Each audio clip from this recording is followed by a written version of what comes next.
Crunch is a great example. 10 years ago, Crunch weren't around. They are now a top 100 firm in the UK who are online only. And it goes to show that the right digital transformation and looking at the technology that's coming down the line and utilising it today will help you to grow for the future. Now, you may have seen this before. This is Rogers Technology Diffusion Curve. Now, I'm not going to be rude enough to ask whether you guys are at the forefront of this as a progressive firm who are using all the latest technology. If you are, you're probably the ones that are queuing outside the Apple shop for 2 days before the new iPhone comes out. Or whether you're in the kind of status quo area and ultimately waiting for a major reason to change providers or to change technology or to bring a new piece of technology into the business.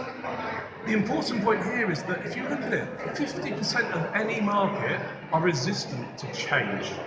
And that applies when it comes to technology, whether it comes to change management or whether it comes to changing your business model. The point is that if you can get into this trying it early and utilising stuff early, you'll be at the forefront of what only a few firms achieve. Change is inevitable, right? We live and breathe it every day in what we do as accountants, whether that be from legislative change, whether it be changing circumstances with your clients, whether it be changing circumstances with your practice. You have an option though as to whether you want to prosper from that. Last year when I stood up here at Accountex, I gave people a detailed overview of what was going to happen in the next 5 years. I might have scared a few people with the different things to technology, so rather than scaring you today, I've tried to condense it a little bit to give you a view of what's going to happen over the next 5 years.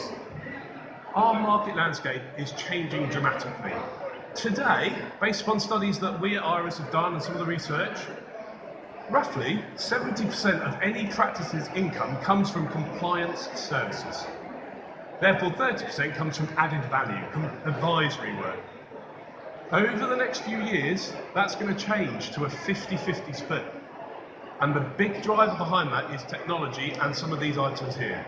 So let's have a quick look at this. Today, we're already in MTD, right? MTD for Business is launched. GDPR is a thing of history now, isn't it? Who's here still thinking about GDPR from this time last year? No one. But there are some big changes that are happening. MTD, by putting people into cloud, ultimately is giving them more access to information than they've ever had. What it's doing is part of the millennial shift that's coming as this generational change. And what we're seeing is more and more people, as they get more access to data, they want to do things themselves. Clients want access to the information so they can do it, ultimately freeing you guys up. The important point there is you need to be providing it to them so you're still working with them in their ecosystem. If you look at what's coming down the line with more legislation, ultimately we don't know the future of what's going to happen with making tax digital for individuals. But ultimately, as you look at this going along, we know HMRC are trying to get where, as they call them customers, taxpayers to us, ultimately, more closer to HMRC than ever before. Now, part of that will drive is compliance self-service. People wanting to go and do their tax themselves. If you look at other markets around the world, take Sweden for example, when you get a tax return in Sweden, it's pre-populated calculation, and if you're happy with it, you text the government to say, done. Honestly, that's how it works. I can see that coming here. As more and more people work with the government on MTD, we can see that starting to change the way that works.